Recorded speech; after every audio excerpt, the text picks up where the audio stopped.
ও ও ফিরে আসার পর তুমি ভাবো, তুমি তো নিজের চোখে দেখেছো ও ইচ্ছের সঙ্গে দেখা করার জন্য ইচ্ছের স্কুল পর্যন্ত গেছে, ওকে গিফট দিয়েছে, ওর সঙ্গে ফোনে কথা বলেছে, আমাকে শাসানোর জন্য বাড়ি পর্যন্ত চলে এসেছে। সুনিতা সে যে বড় বৌদির বন্ধু হয়েছে, তুমি ভাবতে পারছো ও কতখানি মরিয়া হতে পারে নিজের স্বার্থের জন্য? তুমি প্লিজ চুপ করে দেখো না, গড ড্যাম ইট, প্লিজ কিছু বলো। আমি তোমাকে বলতেও পারছিলাম না, আর নিজের মধ্যে চেপে রাখতেও পারছিলাম না। আলো, পাগল পাগল লাগছিল তো, তোমার সঙ্গে খারাপ ব্যবহার করছিলাম।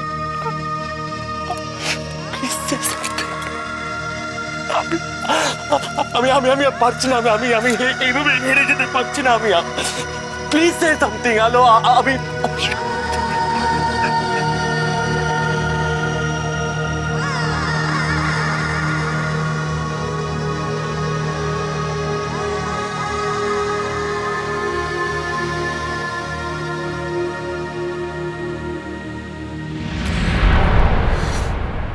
আপনিও আমাকেই কেন বোঝানোর কোশিশ করছেন দিদি? সৌরভ আমার, ইচ্ছেও আমারই আছে। হ্যাঁ, হতে পারে আলো ভালো মেয়ে, লেকিন সৌরভ আর ইচ্ছের উপর ওর তো কোনো রাইট নেই না। কি তখন থেকে রাইট রাইট করে চলেছো তুমি? কিসের রাইট? কোন রাইটের কথা বলছো? এতদিন তুমি কোথায় ছিলে বলো? ছোট ঠাকুরপো যখন ওইটুকু ইচ্ছেকে একটা কাপড়ে করে মুড়ে নিয়ে এসেছিল, যখন একা হাতে সমস্ত কিছু বাড়ি অফিস সব সামলেছে, ইচ্ছেকে মানুষ করা, ইচ্ছের যত্ন করা, ওকে খাওয়ানো, ওকে স্নান করানো সব একা হাতে করেছে, যখন কোথায় ছিলে তুমি তখন তোমার একবারও মনে হয়নি? তখন একবারও ভাবনি তুমি যে ইচ্ছের ওইটা রাইট? মায়ের আদর পাওয়াটা ওরও রাইট ছিল, তোমার সেটা একবারও মনে হয়নি তখন? আর আজ যখন ছেলেটা এতদিন পর একটুখানি সুখের মুখ দেখেছে, একটু শান্তি পেয়েছে, যখন শান্তি মনে কাজ সামলাতে পারছে, যখন জানে বাড়িতে কেউ ওর জন্য অপেক্ষা করছে, তখন তুমি বড় মুখ করে নিজের অধিকার বোধ নিয়ে ফিরে এলে। এই অধিকারের কথা তোমার আগে কেন মনে হয়নি বলো? আমি এখন কোনো কথা বলবো না, যা বলার কোর্টে বলবো। अभी आप आ सकती हैं।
আরেকটা প্রশ্ন করব তোমাকে।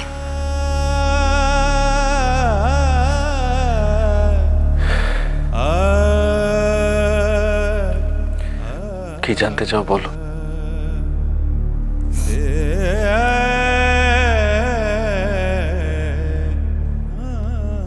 সুহানি তোমার প্রথম ভালোবাসা, বিয়ে করেছিলে, আজ সে ফিরেও এসেছে। তো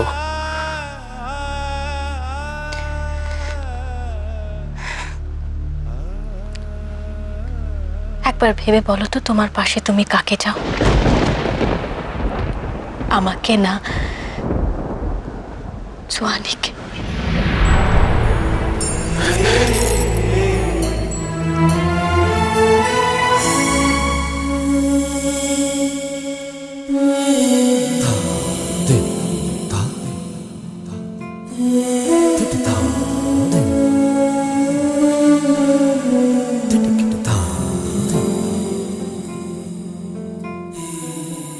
আমি তোমায় জোর করব না,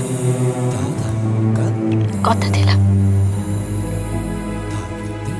তোমার যা মনে হয় তুমি তাই বলবে।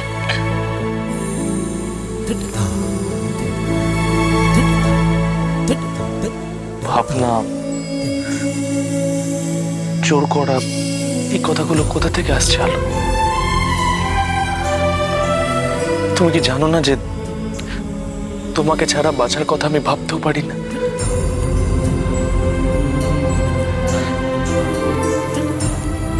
হ্যাঁ, আমি সোহানীকে ভালোবাসতাম। ওর জন্য আমার মনের জায়গা ছিল। ওকে হারিয়ে তো কম খুঁজিনি আমি।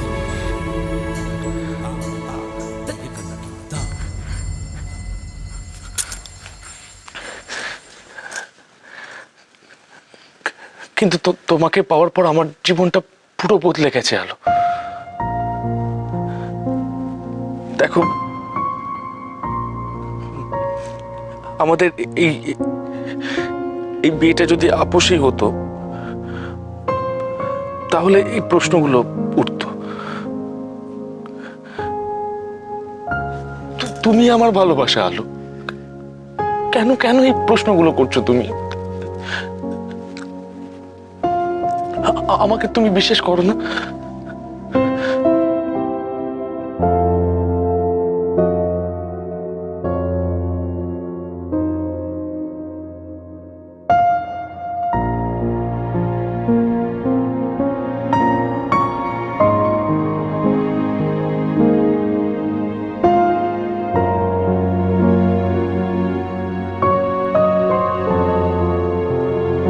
করি, বিশ্বাস করি।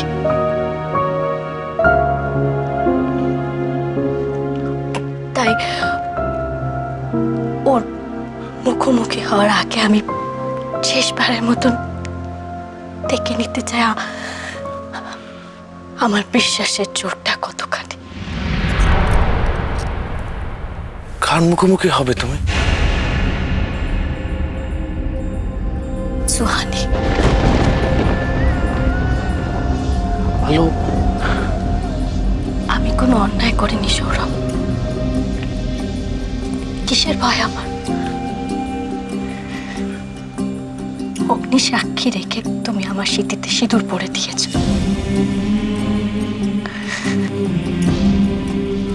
আমার আমার ইচ্ছে আমাকেই মা বলে যান। তাহলে কেন আমি কারোর অন্যায় আবদার মেনে নেব? আমিও তার মুখোমুখি হয়ে তাকে স্পষ্ট বুঝিয়ে দেব আমার সংসার ভাঙা এত সহজ নয়। আমার স্বামী, আমার সন্তান কেউ এভাবে কেড়ে নিতে পারে না। আমার বিয়েটা মিথ্যে নয় সৌরভ। আমি সুহানির সামনে দাঁড়িয়ে তোমার পাশে থেকে লড়ব। তারপর দেখি কে যেতে।